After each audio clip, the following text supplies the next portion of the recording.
Halo, perkenalkan nama saya Alkaisa Ramadhana Purnama Islamai. Saya dari asal sekolah SMA Negeri 1 Trenggalek kelas 12E dan absen 3. Oke, di sini saya akan menjelaskan tentang hukum Mendel 1 dan hukum Mendel 2. Jadi kita akan bahas pengertian hukum Mendel 1 dan hukum Mendel 2 dan juga kita akan membahas perbedaannya. Oke teman-teman, langsung saja kita menuju inti dari video kita ya. Simak terus ya.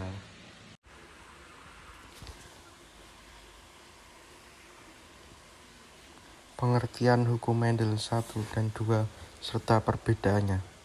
Hukum Mendel juga dikenal sebagai hukum pewarisan Mendel atau hukum pewarisan jenis Mendel. Adalah serangkaian prinsip atau hukum yang digunakan untuk menjelaskan cara sifat-sifat genetik diwariskan dari satu generasi ke generasi berikutnya pada organisme hidup. Hukum ini ditemukan oleh seorang biologis Austria bernama Gregor Mendel pada abad ke-19.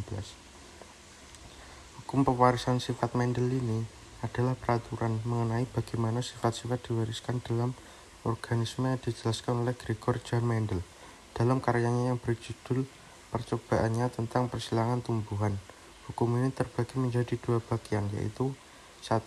Hukum segregasi juga dikenal sebagai hukum 1 Mendel. 2. Hukum assortment bebas juga dikenal sebagai hukum 2 Mendel. Hukum 1 Mendel. Hukum 1 Mendel yang digunakan juga dikenal sebagai hukum segregasi bebas, menjelaskan gen-gen dalam alel akan memisahkan atau bersegregasi secara bebas saat pembentukan gamet. Hukum 1 Mendel ini dapat diilustrasikan melalui persilangan monohybrid. Dalam persilangan monohybrid, dua individu disilangkan tetapi hanya memiliki satu perbedaan sifat.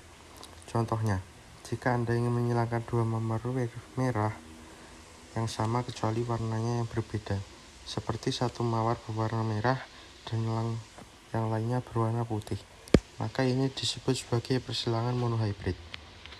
Yang kedua ada hukum 2 Mendel.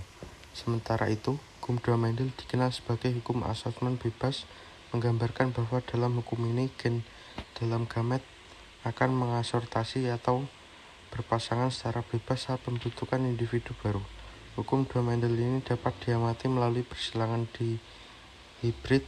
Dalam persilangan dihibrid, dua sifat yang berbeda disilangkan untuk menentukan apakah pewarisan dua sifat ini akan selalu menghasilkan sifat keturunan yang sama seperti induknya atau tidak.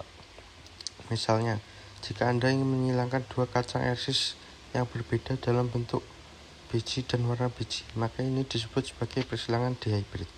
Perbedaan hukum Mendel 1 dan hukum Mendel 2 yaitu hukum 1 dan 2 Mendel terletak pada jenis yang disilangkan. Hukum 1 Mendel mengkaji sifat yang berbeda satu persatu, sementara hukum 2 Mendel berkaitan dengan pewarisan dua sifat yang berbeda sekaligus. Dalam hukum pertama, alel-alel memisahkan diri secara bebas dalam pembentukan gamet, sedangkan dalam hukum kedua, penggabungan gen-gen dalam gamet bersifat bebas. Kesimpulannya, hukum 1 Mendel berhubungan dengan segregasi atau pemisahan gen secara bebas, sedangkan hukum 2 Mendel berhubungan dengan penggabungan gen secara bebas. Hukum Mendel memberikan dasar yang kuat untuk pemahaman tentang pewarisan genetik, dan prinsip-prinsip ini masih relevan dalam ilmu genetika modern. Mereka membantu menjelaskan bagaimana sifat-sifat genetik dikombinasikan dan diwariskan dari satu generasi ke generasi berikutnya pada organisme hidup. Halo teman-teman, jadi itu tadi inti dari pembahasan kita ya. Bagaimana, kalian sudah memahaminya atau belum? Semoga kalian menyimaknya dengan baik ya. Jika ada salah kata tentang presentasi tersebut, saya mohon maaf dan terima kasih sudah melihatnya dengan baik dan dengan seksama. Jika ada salah kata, saya mohon maaf. Wassalamualaikum warahmatullahi wabarakatuh.